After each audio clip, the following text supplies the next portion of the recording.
भूतेर्महद्भिर्य इमा पुरो विभुः निर्मायशेते यदमूषु पूरुष भुङ्क्ते गुणान् षोडश षोडशात्मका सोऽलं कृषीष्ट भगवान् वचांसि मे।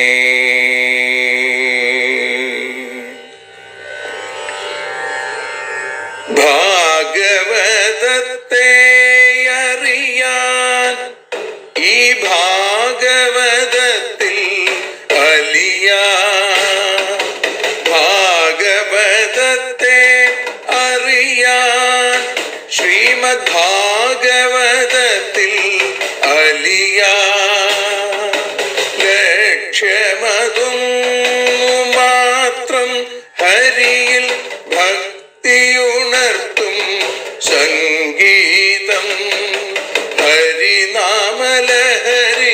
സൗഭാഗ്യം. ഭാഗവതത്തെ അറിയാൻ ഭാഗവതത്തിൽ അലിയാൻ.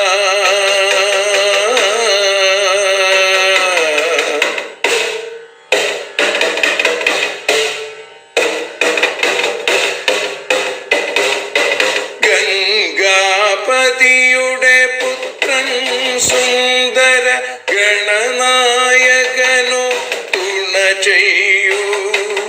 ഗംഗാപതിയുടെ പുത്രൻ സുന്ദര ഗണനായകനോ തുണ ചെയ്യൂ. വീണയിൽ സംഗീത സാഗരം തീർക്കുന്ന വാണീദേവിയും കാക്കേണേ എന്നിൽ ഭാഗവത കഥ നിറയേണേ. ഭാഗവതത്തെ അറിയാൻ ഭാഗവതത്തിൽ അലിയാൻ.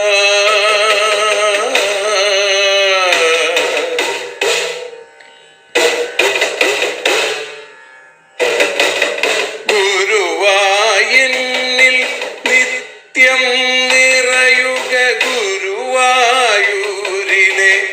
ശ്രീകൃഷ്ണ.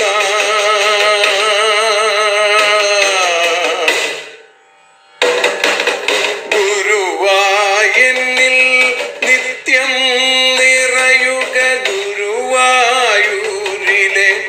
ശ്രീകൃഷ്ണ.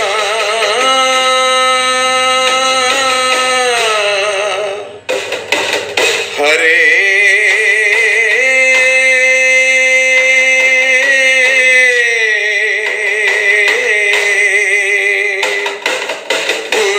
ഗുരുവായൂരിൽ നിത്യം നിറയുക ഗുരുവായൂരിലെ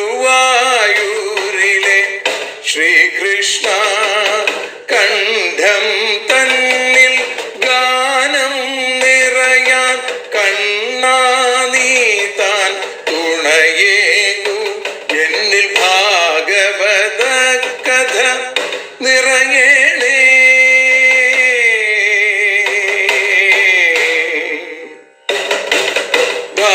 ഭാഗവതത്തെ അറിയാൻ ഭാഗവതത്തിൽ അലിയാൻ.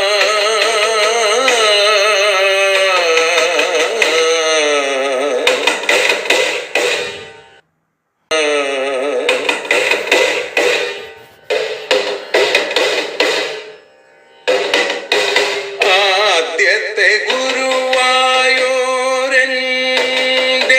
അച്ഛനുപാദ നമസ്കാരം. ആദ്യത്തെ ഗുരുവായൂരനുടെ അച്ഛനുപാദ നമസ്കാരം. അമ്മിഞ്ഞപ്പാൽ മധുരം നൽകിയ അമ്മേ നീ വരമേകേണേ. എന്നിൽ ഭാഗവത കഥ നിറയേണേ.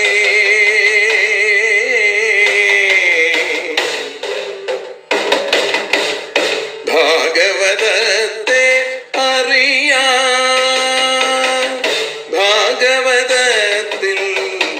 അലിയാ.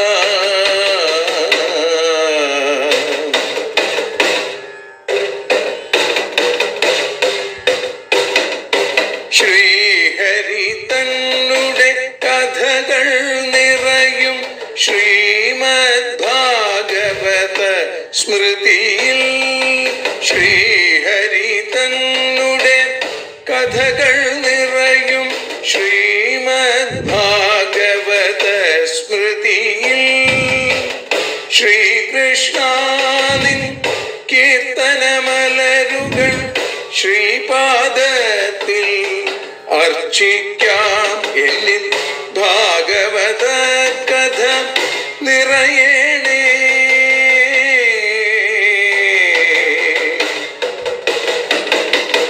ഭാഗവതത്തെ അറിയാൻ, ഭാഗവതത്തിൽ അലിയാൻ, ലക്ഷ്യമതൊന്നു മാത്രം ഹരിയിൽ ലഹരിയുണർത്തും സംഗീതം, ഭക്തിയുണർത്തും സാഫല്യം, ഭക്തിയുണർത്തും സൗഭാഗ്യം. ഭാഗവതത്തെ അറിയാൻ,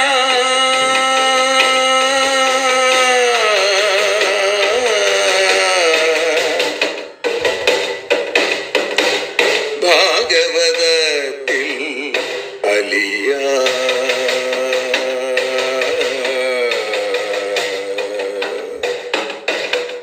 ഭാഗവതത്തിൽ അലിയാൻ.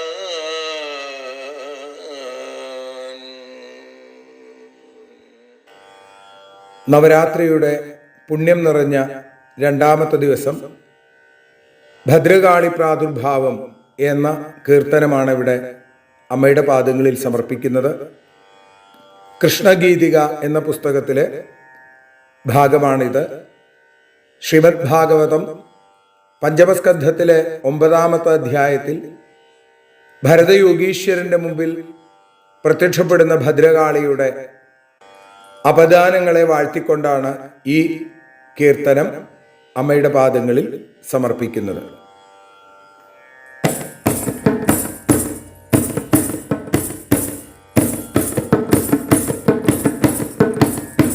അമ്മേ മഹാമായ കാളി ദേവി, അമ്മേ മഹാമായ ശ്രീഭദ്രകാളി, അമ്മേ മഹാമായ കാളി.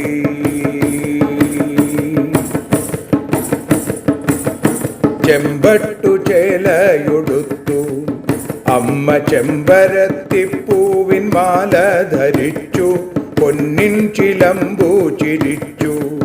കാളിയമ്മേ മഹാമായ ശ്രീഭദ്രകാളി, അമ്മേ മഹാമായ കാളി. ദേവി അമ്മേ മഹാമായ ശ്രീഭദ്രകാളി, അമ്മേ മഹാമായ കാളി.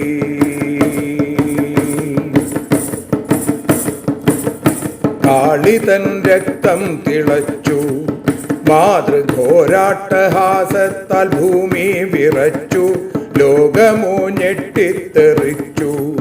കാളിയമ്മേ മഹാമായ ശ്രീഭദ്രകാളി, അമ്മേ മഹാമായ കാളി. ദേവി അമ്മേ മഹാമായ ശ്രീഭദ്രകാളി, അമ്മേ മഹാമായ കാളി.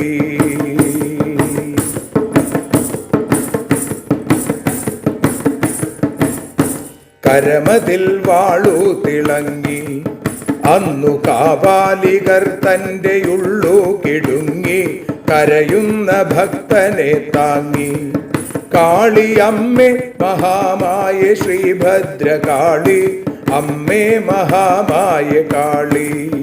ദേവി അമ്മേ മഹാമായ ശ്രീഭദ്രകാളി, അമ്മേ മഹാമായ കാളി.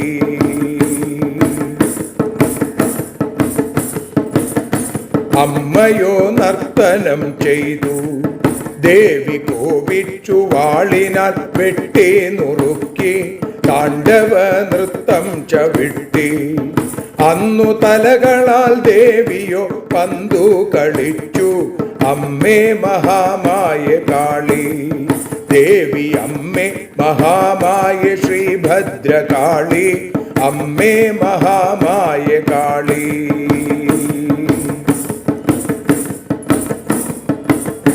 ഭരതന്റെ മുന്നിൽ തിളങ്ങി അമ്മ ഭാഗവതമാകെ മിന്നിത്തിളങ്ങി, ഭാരതമാകെ വിളങ്ങി. കാളി അമ്മേ മഹാമായ ശ്രീഭദ്രകാളി, അമ്മേ മഹാമായ കാളി, ദേവി അമ്മേ മഹാമായ ശ്രീഭദ്രകാളി, അമ്മേ മഹാമായ കാളി.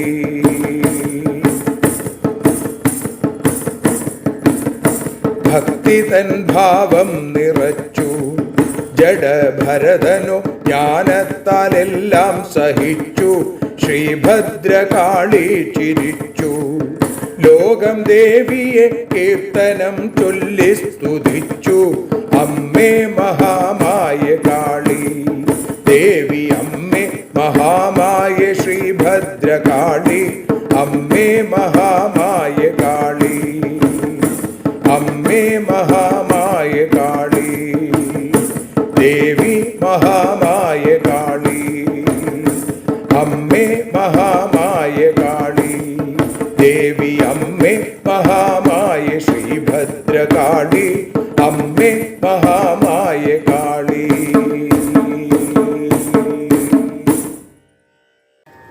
സർവത്ര ഗോവിന്ദനാമ സങ്കീർത്തനം. ഗോവിന്ദ ഗോവിന്ദ. പീതാംബരം കരവിരാജിത ശംഖചക്രകൗമോദഗീ സരസിജം കരുണാസമുദ്രം രാധാസഹായമതിസുന്ദരമന്ദഹാസം വാതാലയേശം അനിശം ഹൃദി ഭാവയാമി. ശ്രീ ഗുരുവായൂരപ്പൻ്റെ കൃപാകടാക്ഷങ്ങളെ കൊണ്ട് ജഗജ്ജനനിയായ അമ്മയുടെ ഭക്തവാത്സല്യത്തിൻ്റെ സ്മരണയുണർത്തുന്ന നവരാത്രി ദിനങ്ങളിൽ രണ്ടാമത്തെ ദിവസമായി ഇന്ന് ഭാഗവതം അറിയാനലിയാൻ എന്ന അക്ഷരപൂജ 790 ദിവസത്തിലേക്ക് എത്തി നിൽക്കുമ്പോൾ ആ അമ്മയുടെ അവദാനങ്ങളെ പാടിക്കൊണ്ടുള്ളൊരു കീർത്തനം നമ്മൾ നേരത്തെ സമർപ്പിച്ചു. ഇനി ഏകാദശ സ്കന്ധത്തിലെ 10ാമത്തെ അധ്യായം 5ാമത്തെ ശ്ലോകം മുതലാണ് നമ്മൾ അനുസ്മരിക്കുന്നത്. ഇവിടെ ഭഗവാൻ സാധാരണ ഭക്തന്മാർ ആചരിക്കേണ്ടതായിട്ടുള്ള വിധി എങ്ങനെയാണ് വേണ്ടത് എന്ന് പറയുന്നു. യമാനഭീക്ഷ്ണം സേവേത നിയമാൻ മത്പരക്വചിൽ മദഭിജ്ഞം ഗുരും ശാന്തം ഉപാസീത മദാത്മകം. യമാനഭീക്ഷ്ണം, യമാൻ അഭീക്ഷ്ണം, യമങ്ങളെ എപ്പോഴും, നിയമാൻ ക്വചിൽ, നിയമങ്ങളെ ചിലയിടത്തും, മത്പരഹ, മത്പരനായിട്ട് സേവിക്കണം. മദഭിജ്ഞം, എന്നെ അറിഞ്ഞും, ശാന്തം, ശാന്തിയുക്തനും, മതാത്മകം, ഞാനാകുന്ന സ്വരൂപത്തോടു കൂടിയവനുമായ ഗുരുവിനെ, ഗുരും ഉപാസീത, സേവിക്കണം എന്നാണ്. ഇവിടെ പറയുന്നു അഹിംസ, അസ്തേയം തുടങ്ങിയ യമങ്ങൾ, സത്യം, ശൗചം തുടങ്ങിയ നിയമങ്ങൾ. ഇപ്പം യമാദികളെ എന്നും നടത്തണമെന്നും നിയമാദികളെ എൻ്റെ ഭജനത്തിന് വിരോധമാവാത്ത തരത്തിൽ നടത്തണമെന്നുമാണ്. സ്ഥലം, കാലം എന്നിവയ്ക്കനുസരിച്ച് മതി നിയമങ്ങൾ. അപ്പം യമനിയമങ്ങൾ രണ്ടും യോഗാംഗങ്ങൾ തന്നെയാണെങ്കിലും നിയമങ്ങളെക്കാൾ യമങ്ങളെ തീർച്ചയായും അഭ്യസിക്കണം, ആചരിക്കണം. ജിജ്ഞാസയെ സാധിപ്പിക്കുന്ന ഒരു ഗുരുവിനെ സമീപിക്കുക. ഗുരു എങ്ങനെയുള്ള ആളായിരിക്കണം? അതാണ് പറഞ്ഞത്. മത്പരഹ, മത്പരനായിട്ട്, മദഭിജ്ഞം, എന്നെ അറിയുന്ന, ശാന്തനായ, വെറുതെ വേഷം കെട്ടിയത് കൊണ്ട് ഗുരുവാവില്ല എന്നാണ്. അതുകൊണ്ട് അത്തരത്തിലുള്ള ചതിയന്മാരെ, വഞ്ചകന്മാരെ അകറ്റണം. എന്നെ അറിഞ്ഞ് എല്ലാ ആശകളും ശമിച്ച് നിഷ്കാമമായി കർമ്മം ചെയ്യുന്ന ആ ശാന്തസ്വരൂപനായിരിക്കുന്ന ഗുരുവിനെ സ്വീകരിക്കണം, ആ ഗുരുവിനെ സേവിക്കണം. അമാന്യമത്സരോ ദക്ഷോ നിർമ്മമോ ദൃഢസൗഹൃദ അസത്വരോർത്ഥജിജ്ഞാസുരനസൂയുരമോഘവാക് എന്തൊക്കെയാണ് ശിഷ്യൻ്റെ ഗുണങ്ങൾ എന്നാണ് പിന്നീട് പറഞ്ഞത്. അഭിമാനമില്ലാത്തവനാവണം, അതേപോലെ തന്നെ അമത്സരഹ മത്സരമില്ലാത്തവൻ, ദക്ഷഃ സമർത്ഥൻ, അതേപോലെ നിർമ്മമഃ മമത നശിച്ചവൻ, ദൃഢസൗഹൃദഃ ഉറച്ച സ്നേഹമുള്ളവൻ, അസത്വരഃ വളരെ സാവധാനം കാര്യങ്ങളെ സമീപിക്കുന്നവൻ, അർദ്ധജിജ്ഞാസു പരമാർത്ഥത്തെ അറിയാൻ ആഗ്രഹിക്കുന്നവൻ, പിന്നെ അനസൂയ അസൂയയില്ലാത്തവൻ, അമോഘവാക്ക് വെറും വാക്ക് പറയാത്തവൻ, വ്യർത്ഥമായിട്ടുള്ള കാര്യങ്ങൾ പറയാത്തവൻ. ഇവനൊക്കെ ആവണം ഒരു ശിഷ്യൻ എന്ന് പറയുന്നു. അപ്പോൾ തന്നെത്താൻ സമ്പാദിക്കേണ്ടതുമായിട്ടുള്ള ഗുണങ്ങളെ പറയുകയാണ്. ശാന്തി തുടങ്ങിയ ഗുണങ്ങൾ ഉണ്ടാവണം, അത് ഗുരുവിൻ്റെ ലക്ഷണമായിട്ട് പറഞ്ഞു. ഇനി ശിഷ്യൻ്റെ ഗുണങ്ങൾ, താൻ വലിയവനാണ് എന്ന അഭിമാനം ഉണ്ടാവരുത്. അതുകൊണ്ട് ശിഷ്യൻ എങ്ങനെയുള്ളവനാവണം? അമാനിയാവണം, താഴ്മയുള്ളവനാവണം. അന്യോത്കർഷം സഹിക്കായ്വ ഇങ്ങനെയുള്ള മത്സരമൊന്നും ഉണ്ടാവരുത്, നിർമത്സരനായിരിക്കണം. ഗുരു ഉപദേശിക്കുന്നത് വേണ്ട പോലെ ഗ്രഹിച്ച് പ്രവർത്തിക്കാനുള്ള സാമർഥ്യം, അതാണ് ദക്ഷനാവണം എന്ന് പറഞ്ഞത്. പിന്നെ ഭാര്യ, മക്കള്, ധനം, ഗൃഹം തുടങ്ങിയുള്ളൊന്നും മമത ഉള്ളവനാവരുത്. ഭഗവാനിലും ഗുരുവിലും ഇളക്കമില്ലാത്ത സ്നേഹം അല്ലെങ്കിൽ ഭക്തി അല്ലെങ്കിൽ ആസക്തി ഉള്ളവനാവണം. യസ്യ ദേവേ പരാഭക്തിർ യഥാ ദേവേ തഥാ ഗുരൗ തസ്യൈതേ കഥിതാഹ്യർത്ഥ പ്രകാശന്തേ മഹാത്മന. എവിടെയൊക്കെ ദേവൻ ഈശ്വരനിലും ഗുരുവിലും അഭേദബുദ്ധിയുള്ള മഹാത്മാവിന് മാത്രമേ ഈ ഗുരു ഉപദേശിക്കുന്ന കാര്യം വേണ്ടതുപോലെ മനസ്സിലാവുള്ളൂ, പ്രകാശിക്കുകയുള്ളൂ. എന്നാൽ വേഗത്തിൽ ധരിക്കാൻ പറ്റിയില്ല എന്ന് വിചാരിച്ച് വിഷമിക്കേണ്ട, അങ്ങനെ അങ്ങോട്ട് ഇറങ്ങിപ്പോകരുത്. വളരെ സാവധാനം ശ്രദ്ധയോടുകൂടി കേട്ട് അസൂയയില്ലാത്തവനായി വിനയപൂർവം വേണ്ടത് വേണ്ട സമയത്ത് വേണ്ട പോലെ ചോദിക്കുന്നവൻ ആവണം. സംഭാഷണം അങ്ങനെ പാടുള്ളൂ. അപ്പോൾ ശിഷ്യനുണ്ടായിരിക്കേണ്ട ഈ ഗുണങ്ങൾ ഒന്ന് മറ്റൊന്നിന് കാരണമാണ്. ഇപ്പോൾ ക്രമേണ ഓരോന്നുണ്ടാവും. ഒരെണ്ണുണ്ടായിക്കഴിഞ്ഞാൽ അടുത്തതുണ്ടാവും. ആദ്യം എന്താ? അഭിമാനമില്ലാതെയായി കഴിഞ്ഞാൽ മത്സരം കുറയും. അഭിമാനമാണ് മത്സരത്തിന് കാരണം. അങ്ങനെ രണ്ടും അഭിമാനമില്ലായുകയും മത്സരമില്ലാതെയാവുകയും ചെയ്താൽ അയാൾ സമർത്ഥനായിട്ട് തീരും, മമത നശിക്കും. അങ്ങനെ ഓരോന്ന് പടിപടിയായിട്ട് ജായാപത്യ ഗൃഹക്ഷേത്ര സ്വജനദ്രവിണാദിഷു ഉദാസീന സമം പശ്യൻ സർവേഷ്വർത്ഥമിവാത്മന. ജായാപത്യ ഗൃഹക്ഷേത്ര ജനദ്രവിണാദിഷു, ഭാര്യ, മക്കള്, വീട്, കൃഷി, ബന്ധുക്കൾ, ധനം, ഇങ്ങനെ സർവേഷു എല്ലാത്തിലും ആത്മനഃ അർത്ഥം തനിക്കുള്ള പ്രയോജനം സമമാണ്, തുല്യമാണ് എന്ന് പശ്യൻ കാണുന്നവനും, ഉദാസീനഃ പ്രത്യേകിച്ച് ഒന്നിനോടും സ്നേഹമില്ലാത്തവനും ആയിരിക്കണം. മറ്റുള്ളവരെ സ്നേഹിക്കാതിരിക്കാം, പക്ഷേ ഭാര്യ, മക്കള് ആത്മീയരും ആത്മസുഖത്തെ സാധിപ്പിക്കുന്നവരുമാണ് അവരെ ഉപേക്ഷിക്കുന്നത് അന്യായമല്ലേ? അതങ്ങനെ പറ്റുമോ എന്നാണെങ്കിൽ എല്ലാവരിലും ഒരേ ചൈതന്യമാണ് എന്ന് ഉറപ്പു വന്നാൽ ഭാര്യയിലും മക്കളിലും ഒന്നും പ്രത്യേകമായിട്ടുള്ള മമത ഉണ്ടാവില്ല. തനിക്കുള്ള പ്രയോജനം എല്ലാവരിലും ഒരുപോലെ, പ്രാരബ്ധമനുസരിച്ച് താനിതൊക്കെ അനുഭവിക്കേണ്ടി വരും. ആ സുഖത്തെ വർദ്ധിപ്പിക്കാനോ ദുഃഖത്തെ ഇല്ലാതെയാക്കാനോ ഭാര്യയ്ക്കോ മക്കൾക്കോ സാധിക്കില്ല. തനിക്കും അവരുടെ സുഖദുഃഖാദികളെ നിയന്ത്രിക്കാൻ സാധിക്കില്ല. എല്ലാവരും അവരവരുടെ പ്രാരബ്ധത്തിനനുസരിച്ച് മുജ്ജന്മാർജിതമായ പാപപുണ്യങ്ങൾക്കനുസരിച്ചാണ് ജീവിക്കുന്നത്. അന്യോന്യ സ്നേഹം, വിശേഷവിധി ബന്ധം എന്നല്ലാതെ ഗുണത്തിന് കാരണമല്ല ഇതൊന്നും എന്ന് പറയുകയാണ്. അപ്പം അതുകൊണ്ട് ഭാര്യ, മക്കൾ, ഗൃഹം, കൃഷി, ബന്ധുക്കൾ, ധനം, ഇതിലൊന്നിലും നമുക്ക് വലിയ മമത ഉണ്ടാവരുത്, ഉദാസീനരായിരിക്കണം. ആ മമതാത്യാഗം അന്യായമാണ്, നമുക്ക് സാധിക്കാത്തതാണ് എന്നല്ല, സാധിക്കും. ഈ സർവ്വസാധാരണമായ പ്രാണിസ്നേഹം മാത്രമല്ലാതെ ബന്ധത്തിലൂടെയുള്ള അത്യാസക്തി ഭാര്യാപുത്രാദികളിൽ ഉണ്ടാവരുത്. പ്രാണിസ്നേഹം, അവരെ സ്നേഹിക്കേണ്ടെന്ന് പറയണില്ല, പക്ഷേ ഇതൊക്കെ നശിക്കുന്നതാണ്. മമത ഉണ്ടാവരുതെന്നാണ്. മമത ഉണ്ടാവുമ്പോഴാണ് ദുഃഖം ഉണ്ടാവുന്നത്. അങ്ങനെ ഈ ശിഷ്യൻ ഗുണങ്ങളെ ഇങ്ങനെ സ്വീകരിക്കണം. അതേപോലെ തന്നെ മുമ്പ് പറഞ്ഞ ഗുണങ്ങളുള്ള ഗുരുവിനെ ശിഷ്യൻ സ്വീകരിക്കുകയും വേണം. വിലക്ഷണ സ്ഥൂല സൂക്ഷ്മാൽ ദേഹാദാത്മേക്ഷിതാ സ്വദൃക് യഥാഗ്നിർ ദാരുണോദഹ്യാൽ ദാഹകോന്യ പ്രകാശക. സ്ഥൂല സൂക്ഷ്മാൽ സ്ഥൂലമായും സൂക്ഷ്മമായിരിക്കുന്ന ദേഹത്തിൽ നിന്ന് ഈക്ഷിത കാണുന്നവനും സ്വദൃക്ക് തന്നെത്താൻ അറിയുന്നവനുമായ ആത്മാവ് ദാഹ്യാൽ ദാരുണഃ ദഹിക്കപ്പെടാൻ യോഗ്യമായ വിറകിൽ നിന്ന് ദാഹക ദഹിപ്പിക്കുന്നതും പ്രകാശഃ പ്രകാശിപ്പിക്കുന്നതുമായ അഗ്നി ഏതുപോലെയാണോ അതേപോലെ വിലക്ഷണഃ അന്യ ഭിന്നലക്ഷണമുള്ളവനും അന്യനുമാണ് എന്ന് പറയുന്നു. ഈ ഗുരുവിൽ നിന്ന് ലഭിക്കുന്ന ഉപദേശം അത് സ്വാനുഭവമാക്കുക. അതിനെന്താ വേണ്ടത്? മനനക്രമത്തെ ഭഗവാൻ പറഞ്ഞു കൊടുക്കുന്നു. ആത്മാവിനും ദേഹത്തിനുമുള്ള ഗുണങ്ങൾ രണ്ടും അന്യോന്യം വിരുദ്ധമാണ്. അങ്ങനെ ദേഹവിലക്ഷണനായിരിക്കുന്ന ആത്മാവിനെ നമ്മുടെ ആ പ്രത്യേകമായ ബുദ്ധി കൊണ്ട് സൂക്ഷ്മബുദ്ധി കൊണ്ട് അറിയണം, അല്ലെങ്കിൽ അറിയാൻ ശ്രമിക്കണം. ഇങ്ങനെ ആ അറിവിനെ ഉറപ്പിക്കേണ്ടത് എങ്ങനെയാണ്? പഞ്ചഭൂതങ്ങളുടെ പരിണാമം കൊണ്ടാണ് സ്ഥൂലദേഹം. ബുദ്ധി, ഇന്ദ്രിയങ്ങൾ, മനസ്സ്, പ്രാണൻ ഈ സൂക്ഷ്മാംശങ്ങളുടെ ഏകീഭൂതമായ അംശമാണ് സൂക്ഷ്മദേഹം.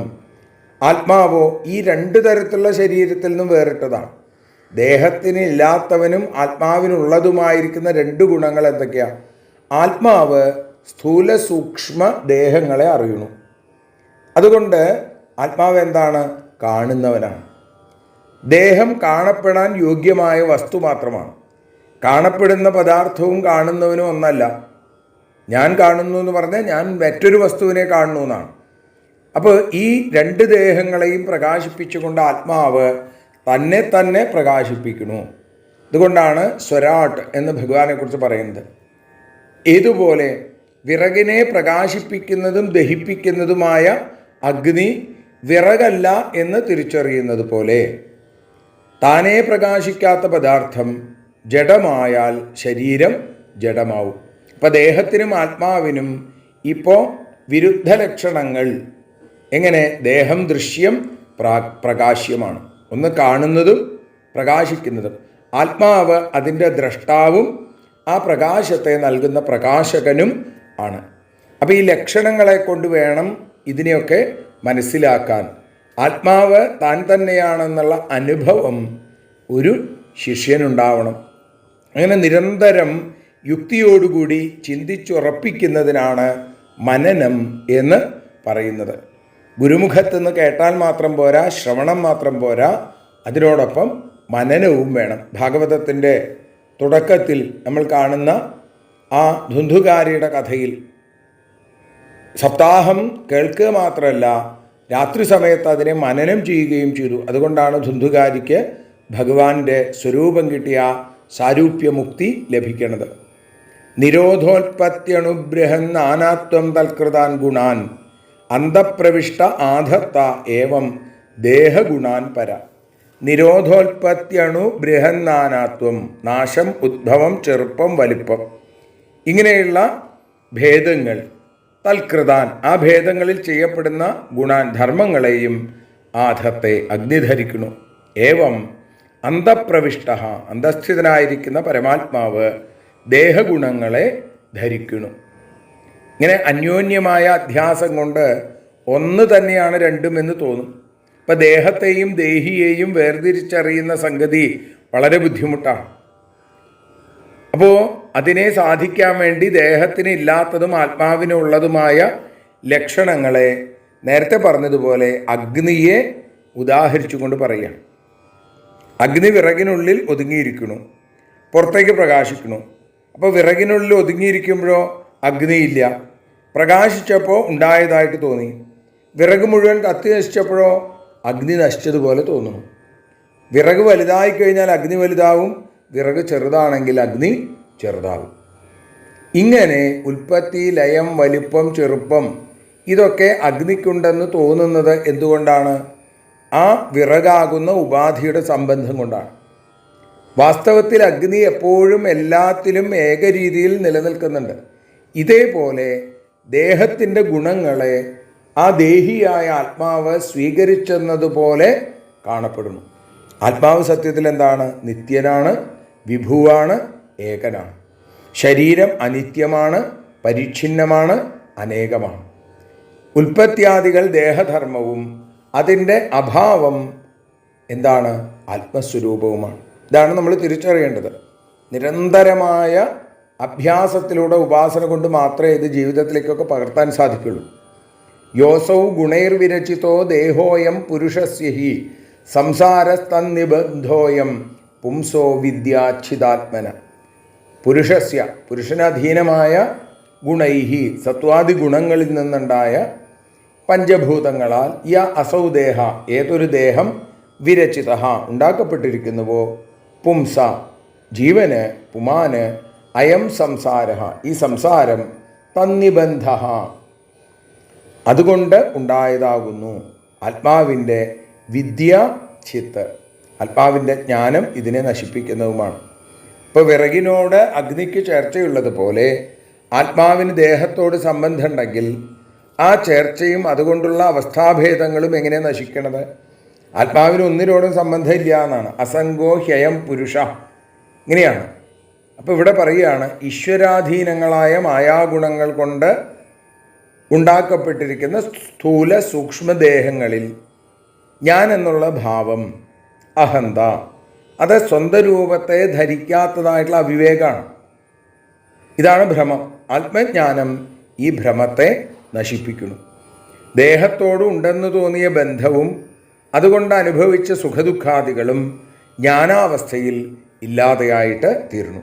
അപ്പം ആത്മാവിൻ്റെ ആ അസംഗത്വം, നിത്യനിരതിശയമായ ആനന്ദം, അതിന് ഒരിക്കലും നാശമുണ്ടാവില്ല എന്ന് ഭഗവാൻ ഉദ്ധവന് ഉപദേശിക്കുന്നു. തസ്മാൽ ജിജ്ഞാസയാത്മാനമാത്മസ്ഥം കേവലം പരം സംഗമ്യ നിരസേതേതദ്വസ്തുബുദ്ധിം യഥാക്രമം. അതുകൊണ്ട് ജിജ്ഞാസയാ ആഗ്രഹത്താൽ ആത്മസ്ഥം കേവലം പരം ആത്മാനം ദേഹത്തിലിരിക്കുന്ന പരിശുദ്ധമായ ദേഹത്തിൽ നിന്ന് ഭിന്നമായ ആത്മാവിനെ സംഗമ്യ നന്നായിട്ട് അറിഞ്ഞിട്ട് ഏതദ് വസ്തുബുദ്ധി ഇതിലുള്ള പരമാർത്ഥ ബുദ്ധിയെ യഥാക്രമം നിരസേൽ ഇത് ക്രമമായിട്ട് അനുക്രമമായിട്ട് കളയണം. ആത്മസ്വരൂപത്തെ ശരിയായി അറിയണം എന്ന ആഗ്രഹം അത് മനനം ചെയ്ത് ഉറപ്പിക്കുക. അങ്ങനെ ദേഹസ്ഥനാണെന്നിരിക്കലും ദേഹധർമ്മങ്ങളോട് ചേരാതെ ആ നിർവികാരനായിരിക്കുന്ന ആത്മാവിനെ അറിഞ്ഞ് ഈ ശരീരവും അതേപോലെ വിഷയങ്ങളും കാണപ്പെടുന്നതൊക്കെയും മിഥ്യയാണ് എന്ന് നിശ്ചയിക്കുക. ദേഹവും ആത്മാവും ഒന്നല്ല. ഇത് അറിയുന്നതിന് വേണ്ടിയിട്ടാണ് ഗുരുമുഖത്ത് നിന്ന് ശ്രവണവും അതേപോലെ തൻ്റെ ബുദ്ധി കൊണ്ട് മനനവും വേണമെന്ന് പറഞ്ഞത്. അപ്പോൾ ഗുരുവിനെ ആശ്രയിക്കേണ്ടത് ആത്യന്തികമായി ഒരു ജിജ്ഞാസുവിൻ്റെ, അറിയാൻ ആഗ്രഹിക്കുന്നവൻ്റെ പരമമായ ധർമ്മമാണ് എന്ന് ഭഗവാൻ സൂചിപ്പിക്കുന്നു. ആ 11ാമത്തെ ശ്ലോകത്തോടുകൂടി നമ്മൾ ഇന്ന് ഭഗവത്പാദങ്ങളിൽ സമർപ്പിക്കുകയും ചെയ്യുന്നു. സർവത്ര ഗോവിന്ദനാമ സങ്കീർത്തനം ഗോവിന്ദ ഗോവിന്ദ. ഞങ്ങൾ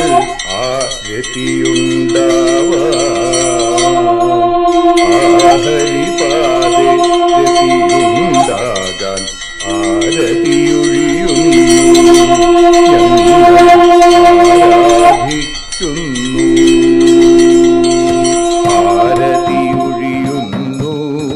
ഞങ്ങൾ ആരതിയുണ്ടാവാൻ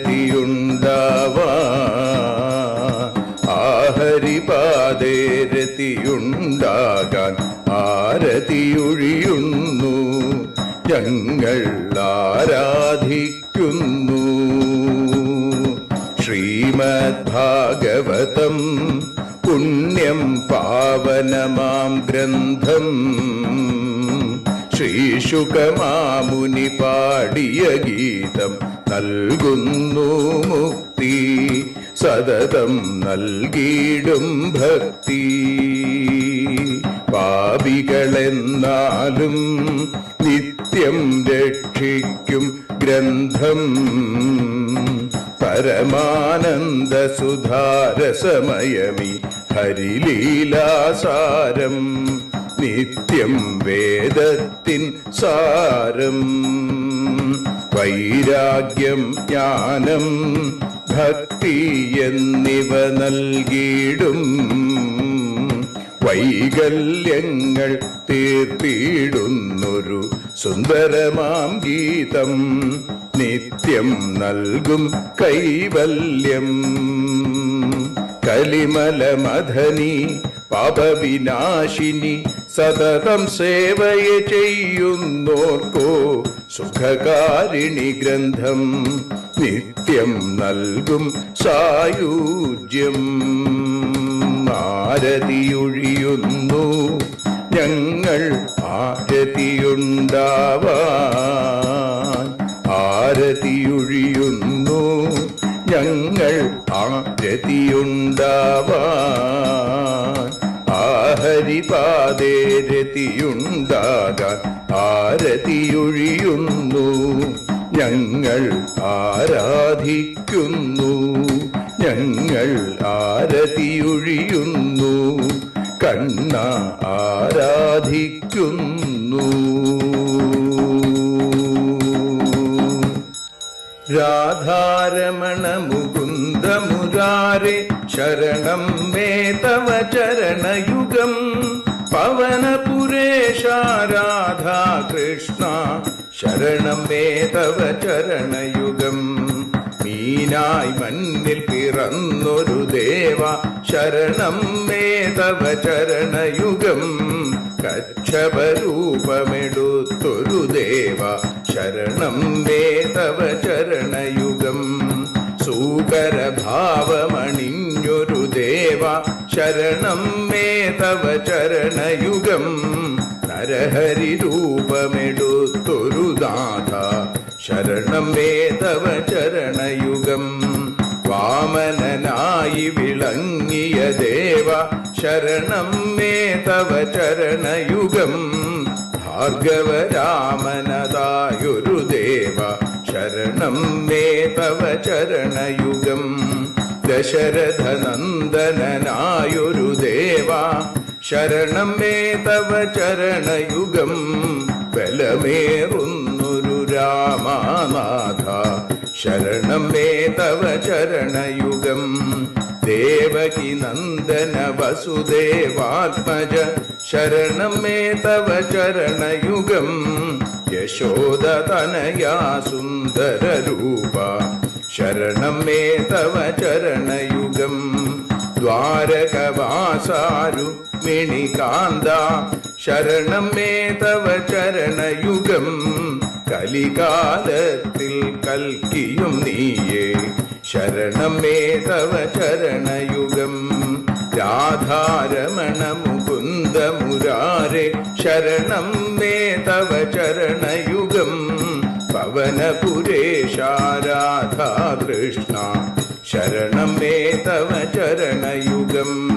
ചോറ്റാനിക്കര വാഴും ദേവി ശരണം മേ തവ ചരണയുഗം. സാംബ സദാശിവ ശംഭോ ശങ്കര ശരണം മേ തവ ചരണയുഗം. ഹരിഹരപുത്ര ആശ്രിതമിത്ര ശരണം മേ തവ ചരണയുഗം. സദ്ഗുരുനാഥ ഗുണപരിപൂർണ ശരണം മേ തവ ചരണയുഗം. മൂഷിക വാഹന മോദകഹസ്ത ശരണം മേ തവ ചരണയുഗം. ഭക്തജനപ്രിയ ഭാഗവത പ്രിയ ശരണം മേ തവ ചരണയുഗം. രാധാരമണ മുകുന്ദ മുരാരെ ശരണം മേ തവ ചരണയുഗം. ഗുരുപവനപുരേശ രാധാകൃഷ്ണ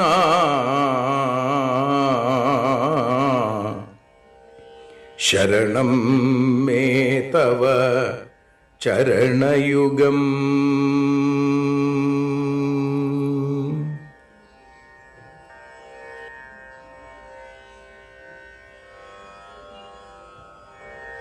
യദക്ഷരപദഭ്രഷ്ടം മാത്രാഹീനം തു യദ്ഭവേൽ തത്സർവം ക്ഷമ്യതാം ദേവ നാരായണ നമോസ്തുതേ. വിസർഗബിന്ദുമാത്രാണി പദപാദാക്ഷരാണി ച ന്യൂനാനി ചാതിരിക്താനി ക്ഷമസ്വ പുരുഷോത്തമ. മന്ത്രഹീനം ക്രിയാഹീനം ഭക്തിഹീനം ജനാർദ്ദന യൽപൂജിതം മയാ ദേവ പരിപൂർണം തദസ്തു തേ. കായേന വാചാ മനസേന്ദ്രിയൈർവാ ബുദ്ധ്യാത്മനാ വാ പ്രകൃതേ സ്വഭാവാൽ കരോമി യദ്യൽ സകലം പരസ്മൈ നാരായണായേതി സമർപ്പയാമി. സ്വസ്തി പ്രജാഭ്യഃ പരിപാലയന്താം ന്യായേന മാർഗേണ മഹീം മഹീഷാ. ഗോബ്രാഹ്മണേഭ്യഃ ശുഭമസ്തു നിത്യം. ലോകാഃ സമസ്താഃ സുഖിനോ ഭവന്തു. ലോകാഃ സമസ്താഃ സുജനാ ഭവന്തു. ലോകാഃ സമസ്താഃ ത്വൽഭക്തിരതാ ഭവന്തു. സർവേ ഭവന്തു സുഖിനഃ സർവേ സന്തു നിരാമയാം. സർവേ ഭദ്രാണി പശ്യന്തു മാ കശ്ചിൽ ദുഃഖഭാഗ് ഭവേൽ. അസതോ മാ സദ്ഗമയ തമസോ മാ ജ്യോതിർഗമയ മൃത്യോർമാ അമൃതം ഗമയ. ഓം ശാന്തി ശാന്തി ശാന്തി. ഹരി ഓം.